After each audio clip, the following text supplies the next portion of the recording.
listening to the Rejoice podcast, leading all generations of our neighbors and nations to follow Jesus.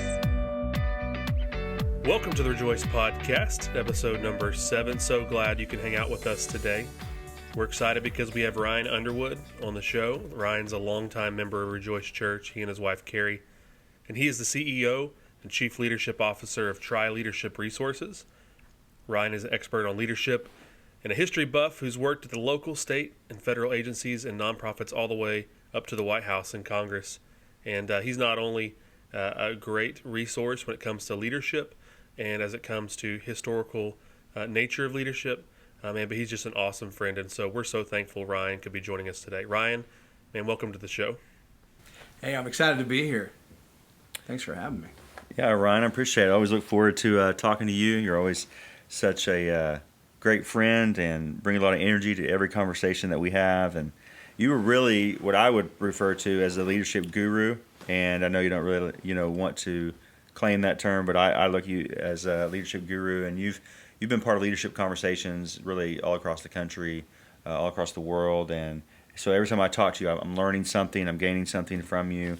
And you've been in some, great locations to talk about leadership. Here we are, just out from, having the presidential vote, and in January, a peaceful transition to the new leader. And sometimes during that transition, there's people who are a little unsure, depending on, what they voted or their view of the nation.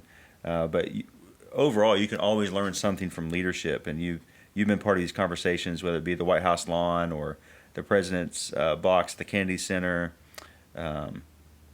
And every time you talk about national leadership, you can really just refer to West Wing, the TV show, and just know that basically national leadership is just like that show. Just right? like the West Wing. I always think it's interesting when you look at the West Wing TV show, because I think a lot of times it captured what I think we hope it's like and what we'd like it to be like. I actually think it's a good show because it helps you maybe even try to strive for helping to make it be like what it is. But of course it's on TV, and I'll never forget there was a statement out there that said, movies and TV are really life without the boring parts. And so when you look at a TV show like The West Wing or even House of Cards or any of those things, there's such a consolidated, kind of a high point view of things strung together, as opposed to some of the boring parts in between. But the boring parts, as people might call them, to me, that's where the magic happens. That's where the agendas are set. That's where the details come to life that paint the picture that everybody else gets to see the rest of. So that's why I'm excited we're talking about this today, because what people call boring is actually where the action is. Yeah, I've always thought about that. I grew up, my dad was a longtime history teacher and history professor, and so we liked talking about history. And little did I know that as I was growing up, that I was starting to like history more and more. And one of the first things you learn, especially when you look at like our nation's history, one of the first things you learn is that George Washington was the first president of the United States. Now, I've gone all the way through, school and then undergrad history major, and then you drop things like, no, Casey, George Washington wasn't the first president of the United States. And I'm all of a sudden like, what is happening? Are you sure? What? Who's this guy? Yeah, you have to break that down a little bit for us. Tell me how does that work? Well, so just a couple things. I want to reel back so we can go forward. So I think one of the reasons I love history is because as my faith has grown, I realized that history, almost like the Michael Jackson CD from a number of years ago, where it was like his story. Like history really is his story. It's God's story. It's Christ's story. How we as humans, in all of our kind of weakness, leaned or didn't lean on him, and what have the results been of that. And so I always loved, that's one of the things that attracted me to history.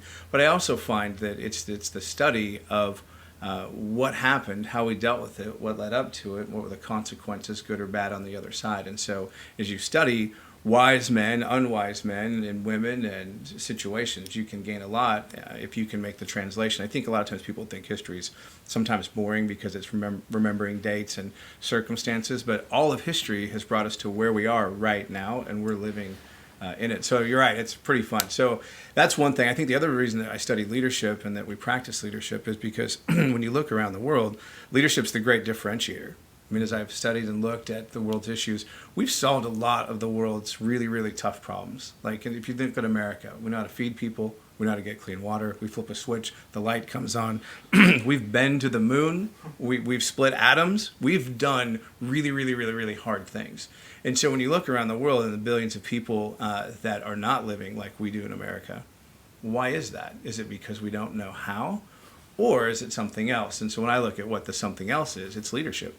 It's leadership that allowed a country like ours to even exist. You take something like Great Britain, the greatest superpower in the world in its day, and we're just a bunch of colonists with squirrel guns. How do we beat them? Well, it's leadership. And if you look at how we grew our country, it's leadership. And so when you look at some of the disadvantages around the world, you have leaders that are either abdicating, they're not stepping up, or they're dominating, they are overruling, and people don't respond to overrule. They can discipline for a while, but not indefinitely. And so when you look at how do we get clean water, how do we educate children, how do we improve healthcare, how do we do the tough things in the world, it's leadership. And leadership is actually us. It starts with leading yourself. Because if you can't lead yourself, then you're going to definitely be led by somebody else. Mm-hmm. So that's why I study leadership and history, and I think it's actually available to all of us. And I think it's a good study. Even though some people might think it's boring, it's fun. So you talk about George Washington. Yeah. So we celebrate him as the first president, and it's a technicality. But if you think about George Washington, he was not there when they signed the Declaration of Independence. July 4th, we celebrate the big day. But he was on a battlefield. Like, he was up in Boston and New York preparing for battle. So he couldn't have been president. So then the question is, who was president? And so actually what you have is you have the sort of the presidents of the Congress and the presidents of the Assembly. So you actually had about 17 presidents. The first one, his name was John Hanson, and he was the president from the great state of Maryland, where he came from. And and if you remember, we were highly distrustful of any concentration of power. So back then, the presidency was only for a year. You led for a year. You had a couple of folks you led with, and then you were out, and they had a new leader in. And so that was under our Articles of Confederation, which, you talk about history. One of the things that people say is history is recorded and told by the people who won, right? And so when you look at history, you actually have to get like way under the hood to actually understand. That's why I always appreciate Casey's preaching, because he reads what's in the Bible and he shares what's in there, but then we get the surrounding context for why this is important. And so the same thing happens with history. So what we have a tendency to do is go, okay, George Washington was the first president, we have a constitution, let's defend it, and here we move forward. We can't forget the 10 years under the Articles of Confederation, because it really reflected our attitude at the time, which was we don't want government, we want states' rights, we don't want anyone to come into power, we want the president to live in a very small house and for Congress to have the really big house. And so we had all these different presidents. And what we realized after 10 years is it wasn't working. But we don't really celebrate and talk about what doesn't work in America. That's what led to what does work. Yeah. And so it was all of those presidents that we don't acknowledge, poor John Hanson and his family, who have a proud lineage to be excited about around Thanksgiving table. So anyway, the key lesson that I always like to talk about when you talk about the Articles of Confederation is just simply that we like to celebrate what's right, not what's wrong. There was a whole bunch of products. If you go back and look at Mr. Potato Head, just Google Mr. Potato Head, search images, and see the original Mr. Potato Head 50 years ago. Mr. Potato Head didn't even come with the potato, right? Mr. Potato Head came with parts that you would physically stick into a potato. And it was not pretty, it was not glorious. There was no vision that Mr. Potato Head would actually be in the Toy Hall of Fame one day based on the early days of Mr. Potato Head. But we work at it and we make it better, we make it better, we make it better. So whether we're talking about healthcare, this recent election that we have, the key thing is we're Americans. That's one of the greatest things we do is we make it better. Not make America great again. We're already great. But the reason we're great is because we make things better. Well, I love that's one of the things, the point you make about showing both sides of history. It's one of the things I love about the Bible, is that the Bible has this amazing ability, inspired by the Spirit of God, to tell both sides of the story on a regular basis. That's why a lot of times you'll be reading the Bible, and all of a sudden you have this person who is really looked up to and is going to be used by God, and could be called, a man after God's own heart or whatever, and then all of a sudden you see their failures, you see their sin, you see their addictions, you see their behaviors, you see what happens when the people of God decide to go their own way and shake their fist at God, and suddenly you go, oh, wait a minute, that's not supposed to happen, because they're supposed to be used by God, and yet over and over and over again the Bible it lifts up the hood and shows you the engine and shows some of the areas of the world and the people that, really, even though they were used mightily by God, it wasn't because of how good they were, but because of how good God is. I couldn't agree more. I think that's one of the reasons that people respond to Christianity is the humility that's in the story. Here, you like you said, you hold up David. Let's hold up Solomon. Let's hold up Peter and say I'm gonna build my church on this rock, and then I'm also gonna show you their humanness. Because we are all human, we're going to make mistakes. And that's probably, when you look at history, the part that I get a little disenfranchised with sometimes, because I wish sometimes as Americans that we could actually digest our history like we digest the Bible, in terms of let's see the good and the bad, learn the lesson, and grow from it, as opposed to either celebrate the good and make people superhuman, George Washington superhuman, Abraham Lincoln superhuman, or when there are frailties and misses, I almost feel like we make fun at them. We say, look, kids, don't do that, as opposed to going, wow, we're all human. We all make mistakes. We've never had a perfect president. There's never been a perfect leader except for Jesus, who came here and gave us a clear example of what that looks like. Yeah, it's good. Eric Metaxas, in his book Seven Men, has some great writing on George Washington. I really recommend it to anybody who wants to learn more. Now, anytime you have a passing the baton of leadership, there's always a transition. A lot of conversations have obviously been coming up about issues of terrorism, issues of economy. Money is one of the issues that a lot of people want to talk about. But you have some interesting thoughts on Alexander Hamilton and him being on the $10 bill. Yes. Why is Alexander Hamilton on the $10 bill? Well, I have a training session that I do when I work with youth and when I work with leaders out there about, I call it the number twos behind the number ones. And the idea is to go, take any number one that you can think of. Walt Disney, take Steve Jobs, take Bill Gates, take any leader, take Mark Zuckerberg, right? And behind those folks, you will always find a very, very strong number two. So if you look at, for example, Steve Jobs, there was Tim Cook, but even at Pixar, even in all of his other endeavors, there was always a really strong number two. So you can really tell, to me, a lot about a leader based on who their number two is and how they treat them, and how that leader ends up becoming coming into their own.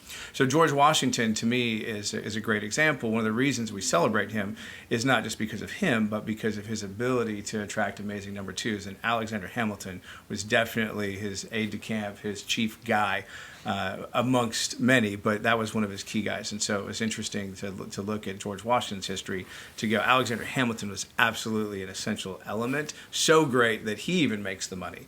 So we like to say he's on the $10 bill because he was the first Secretary of the Treasury, and helped to broker how we're going to handle our debt, where we're going to put our national capital, all those good things. But more importantly, whether he was in a formal role or an informal role, he was George Washington's number two. And so a lot of the things that we see that we credit with George Washington, Alexander Hamilton's fingerprints are all over that. So I think is the leadership lesson I always look at for folks is to go, hey, if you're a number one, who's your number two? If you can't keep your number twos around, that's a big red flag for you. If you're a number two, and you want to be a number one day, remember your journey, remember your story, remember how you were treated.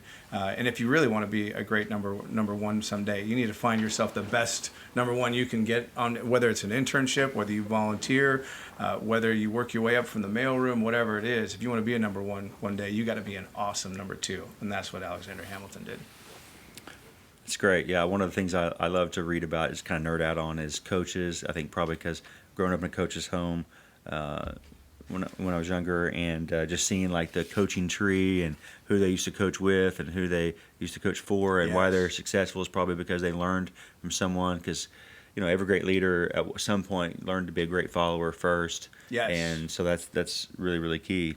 You mentioned earlier about our signers and the Declaration of Independence, and a lot of times people want to you look at those people and obviously point out the frailties, the areas where they missed in their own life at times. But the reality is, if you look at the context of what they sacrificed, talk a little bit about that. What did they sacrifice, and why does that matter today? A lot of times, we live. For those of us who live in the United States, and live, especially those of us who live in places in the United States where really life comes easy on many occasions compared to the world, we don't really like to talk much about sacrifice. Yes. I tend myself to want to go wherever it's comfortable. Yes. But there were some real things sacrificed. I mean, the service really mattered, and it really affected not only the country but the world.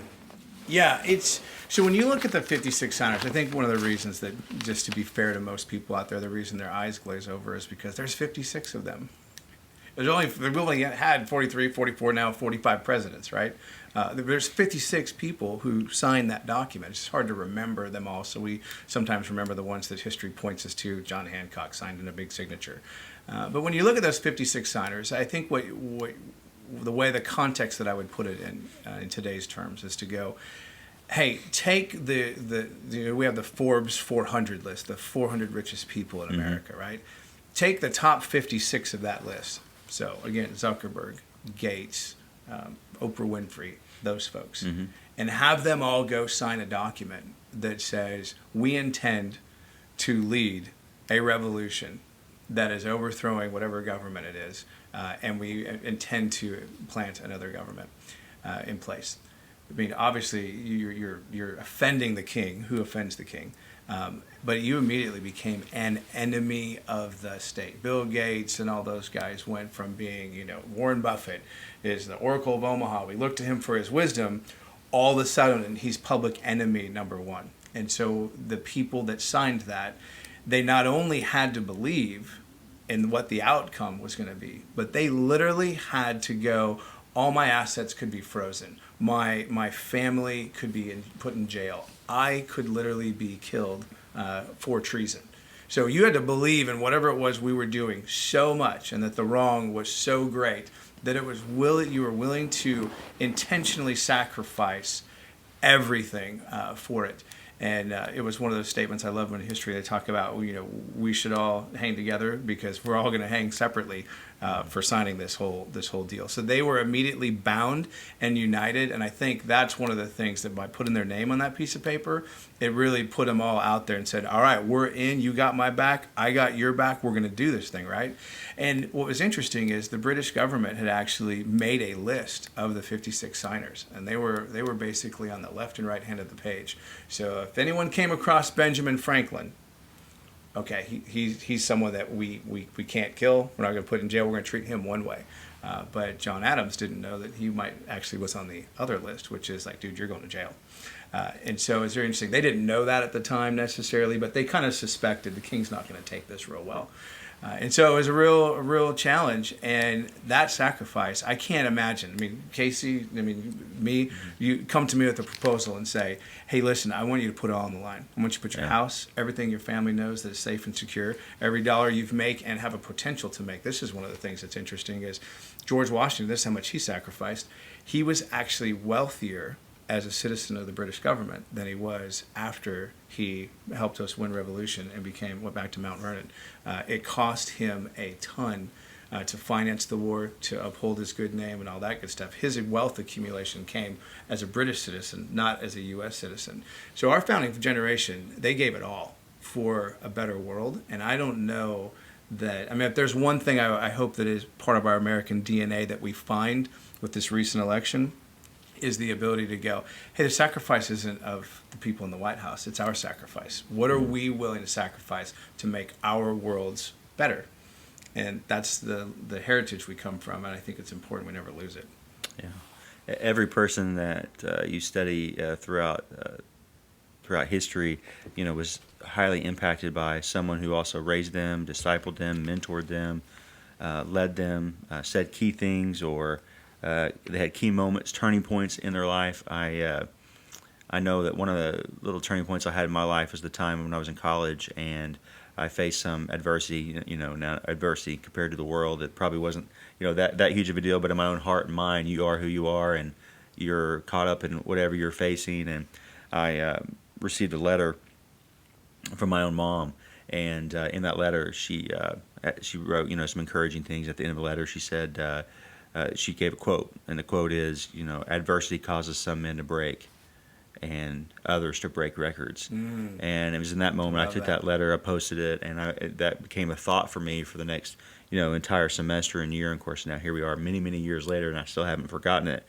And just like that, the people of history aren't any different. And you mentioned to me once that Andrew Jackson actually got a letter from his mom. Yes. And that helped change the course of history. And his story and our history came from Andrew Jackson's mom.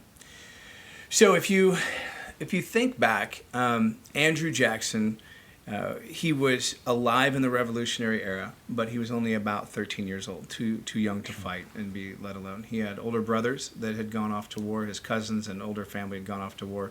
But if you really reel back in time to set up the context for this, Andrew Jackson was named in honor of his father. His father was a hardworking guy, died in the field when his mother was about 2 months pregnant with Andrew Jackson. So when Andrew was born, she named him after his dad. So he never knew his dad. Raised by a single mom, older brothers, family nearby, right on that North Carolina, South Carolina line there. Both states kind of try to claim whether he was born there or not. The lines weren't as clear as they are today. So he's too young to fight in the war, wants to, but can't. But he loved horses, and so he would ride post, he would ride mail between our revolutionary camps. Him and his cousin were trapped by the British, thrown in jail. And at that time, I mean, you were dirt, you were scum, you were against the king. It doesn't matter if you were 13 or 33.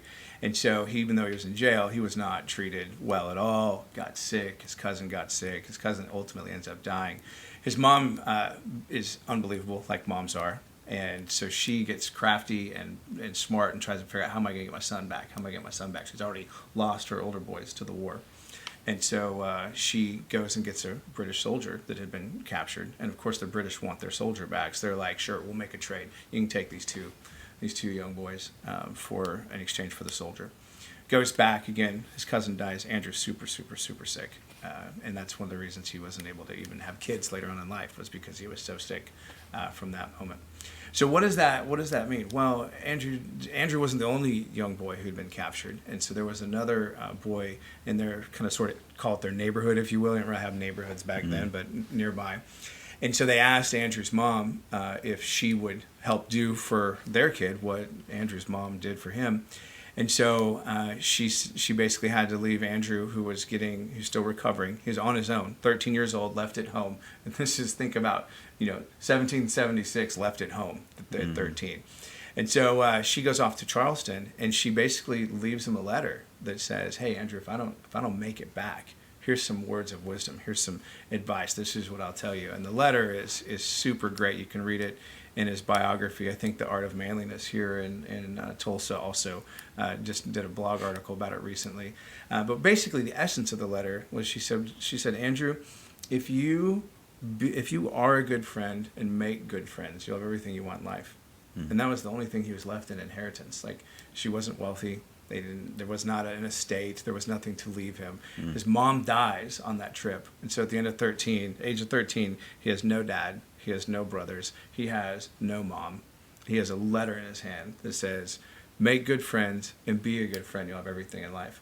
So when you look at history and you look at it and go, we know how we named eras of history, the Revolutionary era, the Gilded Age, all that good stuff. The Jacksonian era is the only era that we actually named after a guy. There's no Lincolnian era, right? That era is very special, and it all goes back to the lesson he got from his mom, which was, make good friends and be a good friend. And so you'll see, even when you go, well, how does a guy who duels as much as Andrew Jackson dueled, is that really being a good friend? And it's like, yeah, because he was defending the honor. And again, when you go back to sacrifice and courage is the ability to step up to do what's right, even at your own personal expense. Yeah. And that's what he did in his whole life. He was a little feistier, I think, than some folks. But lessons from mom. Yeah. Simple, but that's what he lived by. Yeah, it sounds like Andrew Jackson's mom may have been reading Proverbs, because Proverbs says that, he who shows himself friendly will have great friends. And that's actually something that used to hang up on my refrigerator growing up. And that's just a great reminder for people, I love it. And that's why I say history is really his story and how we live it out. there's all kinds of people in our nation's history that made great impact. All kinds of people whose stories are little told or not known as well. There's all kinds of people who never held an office or never signed a document that made incredible impact on our nation's history. I know one of the people for me that my son and I have been last summer read a lot about, and always been one of our heroes, is Harriet Tubman, and we love reading about her. But Sacagawea, that's a story that you brought up about really her baby son and how it helped build America. It's kind of a story that probably a lot of people haven't heard before. No, I was really happy to see Sacagawea on that gold coin. Like, let's truly honor, not just find a female and honor her, but really look at, I think so often, the women in our lives today and back in the history of our country, there were women all over the place. But again, we tell history selectively. And so this was one moment for me where I'm like, yes, we're getting to the real story, the real deal behind it. So you have basically Louisiana Purchase. Give your listeners a chance to go back in time. We basically buy. It's the single largest real estate transaction. I don't know who the broker on that deal was, but they must have got a good commission. Single largest real estate deal in the history of the world. Right? We get everything west of the Mississippi, essentially, from France. But just because you have all that land doesn't mean it's yours. You got to go develop it. You got to go do something with it. And so Thomas Jefferson knew that's what needed to happen. So he sent his personal secretary, Meriwether Lewis, and William Clark, who he recruited, out on the Lewis and Clark expedition, the Corps of Discovery. Now, this story is personal for me because coming from the West Coast, coming from Oregon, they finally landed in Oregon up in Astoria. And so for me, that's Lewis and Clark is what connects to me the West to the original origin story of the U.S. Because otherwise, it's like New Mexico, Colorado, like were they really part of the origin story? They are, but you've got to connect the bridge, not nearly as clearly as a New York or a Virginia or even a Georgia would be. So I mention all that because if you look at this band of guys carrying weapons, they're white guys going into a part of the inner part of North America that has never really seen a lot of white guys. They're carrying weapons and guns. They don't know whether they're Martians. They don't know if we should be afraid of them, if we should befriend them. We don't know what these folks are. And so along the Lewis and Clark expedition, they came across a couple of folks. One was a French Canadian fur trader. His name was Charbonneau, and his wife was an Indian who they had just had a baby, right? And so they came along on the journey. He was an interpreter for them as they met various tribes along the way. And what was interesting is basically, if you can imagine, coming down the river or marching down the trail, there's this group of guys, white guys with guns. We don't know if we can trust them. Mm-hmm. And all Indians had to do, whether they spoke the language or not, was actually look over to Sacagawea, who clearly wasn't a slave. She wasn't trapped. She wasn't needing to be freed. She was there by her own will. And her with the baby. And they went, oh, these must not be bad guys. Like, these aren't bad people. And so they were given that moment, given that chance, rather than being taken out. They could have been taken out at any time. And those are, I just think it's interesting as you look at history. That was not on Thomas Jefferson's instruction list for Lewis and Clark. Meriwether Lewis had gone and studied and studied and studied so that he could be successful for a journey that took 2 years, essentially walk from St. Louis to the Pacific and back. Walk it, right? And so that was not on his to-do list. And I think there's a lot of things that happen in our lives that wasn't on the to-do list. Yeah. And it's okay. Embrace it. See where it goes. And to really see that a lot of times that God specifically works through women in very, very intentional ways, sometimes very, very subtle ways. So I always look at it and go, God made man, right? But when he wanted to get really special things done, he did it through women, right? So it's like, I'm going to bring you my son, but I'm actually going to do it through Mary, right? And I'm going to help you develop your country, but actually I'm going to do it through Sacagawea. And so I think we as historians, not necessarily women's rights and doing those things, but to tell the fuller story. would be a wise thing for us to do. I think that'd be really uplifting. I was a father of daughters. I'm always trying to tell them the story behind the story when it comes to girls, because women have done, it's like Martin Luther King, he did the march, we got a big statue in Washington, D.C. Oh, but who was it that forgot, that would refuse to sit and move to the back of the bus? Yeah. And so That's Rosa good. comes into our stories. So Absolutely. Yeah.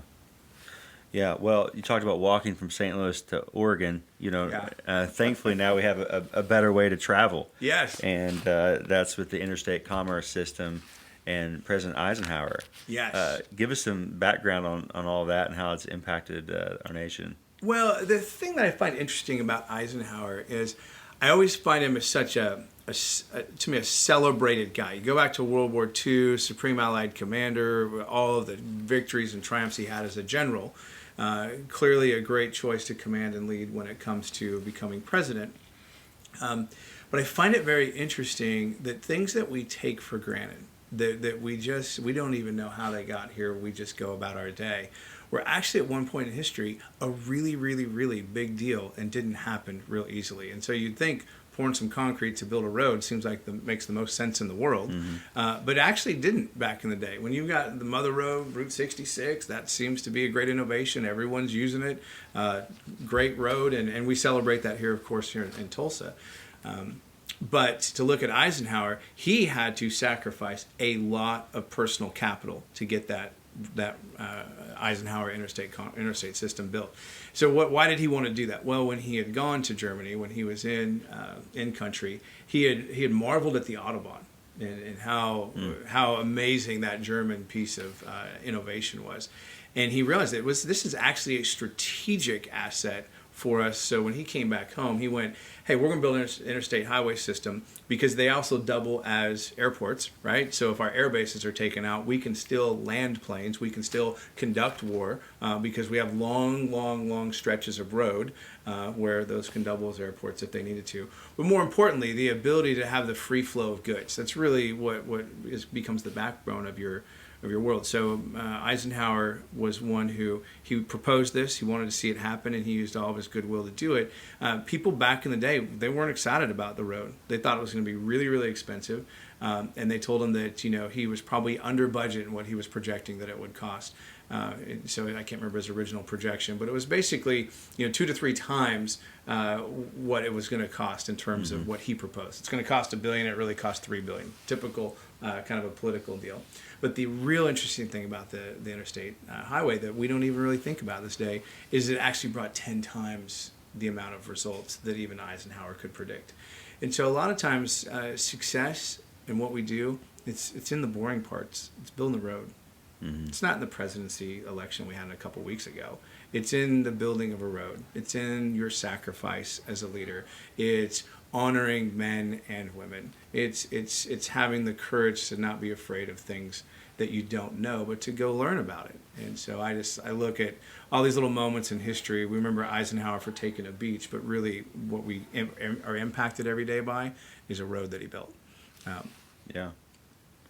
We Try Leadership Resources, your company, and Team Try, you guys are building roads all across the nation. And the way you're building roads is you're investing in student leaders. Yes. And time again, I know you and your team, they're all across the country, and Yes. and you're pouring into this generation, the next generation, the generation after that, all the time. You're casting vision about what could be, what should be, what hopefully by God's grace can be in our nation. And you're always just pouring into student leaders. You're teaching about occupation, you're teaching about history, you're teaching about business, Yes. economics, all kinds of things. So just what do you see when you and your team, they travel the country? Like, what are you seeing with students? What are you learning about even like the millennial generation? Are they excited to learn? Are there leaders there?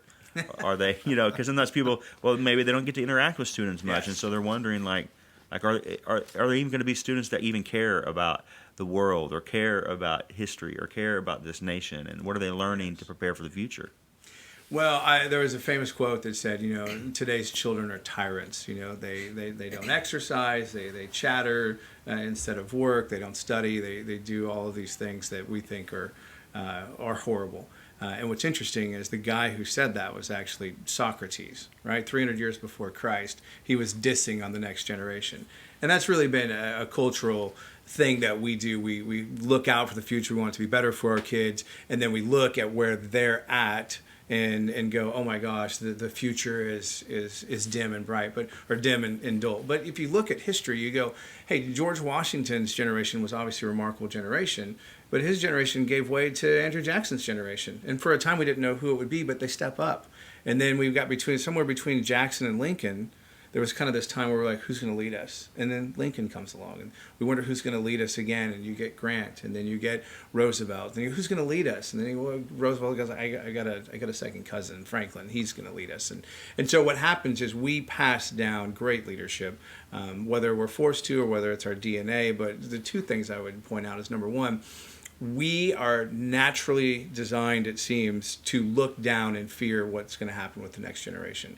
That's just a cultural thing that goes back thousands of years. We shouldn't do that. We don't need to do that. It's our job today. It's our job today as the leaders to pour into those students. That's what we spend every day doing. I think the second thing to look at is that if leadership is the critical differentiator between whether societies do well or don't do well, and leadership is something that needs to be consumed or grown over a course of time, then it's incumbent upon us to start as early as we can. Now, I work with middle school, high school, college, young professionals, but when you look at it, honestly, it's not too early to start 4 years old, 5 years old, and working at that age, because it takes a long time to build a leader. It's not like a skill that you can learn in playing basketball, right? Mm-hmm. It takes a while to develop it. So the sooner we start, the better. That's what we're all dedicated to, is going, hey, leaders bring light to dark places. And if you want to bring a lot of light, then you've got to start really young so that they can grow and grow and grow as much as they can and bring people with them. Because we know that young people are so powerful at attracting others, whether it's social media or invitations. They're followers. They're the trendsetters. So if the trend can be leadership, that's a good thing we like to be a part of. So the future's bright, man. Then the future's bright, because if you think your generation's awesome, then your generation's going to produce awesome leaders that follow. You just don't know their names yet. You don't know what they've done yet. And so I just want to be encouraging out there. Don't be afraid of them. Embrace them. Don't wonder if. No, the answer to the equation has already been answered. They're going to be awesome. It's on you to help them grow into being awesome. And again, that happens in our house. It happens with our teachers, with our school administrators. I'm still looking for the school out there that goes, we are the school of leadership, and everything else we teach here supports that push. Now that school right there is going to be the producers of the Abrahams and the Andrews and the Sacagaweas, I promise you. Yeah. Well, there's no doubt you're helping individuals and organizations triumph, every day by growing leadership potential and capacity. We appreciate that. But before we let you go, one of the things that you're really good at is keeping up with not only the next generation, but next new technology, apps, fun things. So for people out there, they're like, hey, I gotta download something new. I need to get a new app that would help me be more productive with my time. I need something that would just kind of help me think in a different way. Give us some things, because you're always coming up with something that I learned from. So every week it would be something different. So just in case you were wondering, if we were on your podcast next week, I'd bring you something different. I'll tell you the app that I am really excited about, and it's you think it's not a leadership app, but it's a leadership app. It's the Chick-fil-A One leadership app. And I call it a leadership app, even though it's how do I get through Chick-fil-A's line quicker and easier and order on my phone. Yeah. But what I love... Wait a minute, there's leadership with that? I thought it was just give me my chicken sandwich. Tasty, yummy leadership in the Chick-fil-A One app. Because what I love every time I use it is an example to me of a company that not only has a great product, but its great product is a result of great leadership behind it. And so when you look at Chick-fil-A, what a blessing to have a line at lunch that everyone has got to sit in or stand in. And so a lot of people were solving it in what I would call an analog way, which was, hey, I'll send somebody out to greet people in their car and we'll take orders remotely. That was pretty cool. That was a pretty good thing. But one of the things that Chick-fil-A, I really marvel about them, is they look at pain points that keep customers and their relationship from being as strong as it could be. Standing in line is a pain point for a customer, and so Chick-fil-A invested a ton of money to be able to go, how can we minimize, reduce that pain point? And so the Chick-fil-A One app, not only does it just work super well, but it solves a whole bunch of issues, and again increases your regard for the company, and now you want to go to Chick-fil-A even more than you did before. So that would be the app that I would say, a great leadership app, a tasty leadership app as well. So Yeah. And there was this one we were just talking about that you and I actually had a conversation about, and you actually used it before I Tunity? did. Yeah. Oh man, so you have a cool pastor and a great friend when they not only are asking you for apps, but they're sending you ones that you've never heard of. So Tunity, I downloaded it right away. I want to thank you for that, Casey, because that was a sweet app. It allows you to, if a TV is muted, you just hold your phone up to it, scan the image, it goes through however it magically does it on the other side, and ports all the audio from whatever you're seeing in an airport or a gym or a restaurant right into your phone. You can put your headphones in across the room and hear exactly what the newscast or World Series deal is. So Tunity. Absolutely. Love that app. Used it on the World Series at the gym. It was the coolest thing ever. I felt like I was the coolest person in the gym. Nice. Lifting, 5-pound dumbbells. I was getting after it. You are cool. There's no doubt. Ryan, we're so thankful for you. How can people connect with you, with Try Leadership? What social media? Tell us how to get in touch with you. Well, we've got a couple different ways. You can go to our website, teamtry.com. You could follow us at TeamTry, TeamTri. My Twitter handle is TeamTryCEO, so you can follow there. Or you can just send an email to hello@teamtry.com, and we'd be happy to help. One of the biggest things that we say when it comes to leadership is our very first market segment that we say is the most important place we can serve is leaders who are hungry, whether it's organizationally, individually, they're 5, they're 55, whether they have money or not. If you're hungry for leadership, then we want to be a part of your journey. If not to serve you, to give you a map and show you some things that may be helpful. So anyone who's on a quest for leadership, if we can help accelerate that journey and make it successful, that's who we like to talk to. Ryan, we're super grateful. We always love hanging out. You always bring something to the table that challenges us as leaders. And I hope that this was fun for you today. It was Thanks fun. for hanging with us, and we look forward maybe to hanging out again one day again. I love it. Awesome. Thanks, bud. I'm not lying when I say that Ryan is one of my favorite people to hang around with. I always walk away challenged, always walk away encouraged, always learning something new. And that's a really good lesson even in itself, to get around people who challenge you maybe in different walks of life, outside of ministry or outside of the work you do. To challenge you in those ways. It's just such an encouragement to get around people like that. And always has a resource. And so I challenge you to continue to learn. It's such a good opportunity for you. As you know, we love to hear some feedback. So if you subscribe on iTunes, you can rate and review these episodes. Share them with your friends. You can always find us on Facebook and Twitter, just at Rejoice Podcast. That'll get you to both of those. And really the easiest place, if you were to direct somebody to get in touch with the Rejoice Podcast, as well as all the archived episodes, is to actually go to our church website, rejoicechurch.com/Rejoice Podcast, and that will take you directly to all of the episodes, 1 through 7.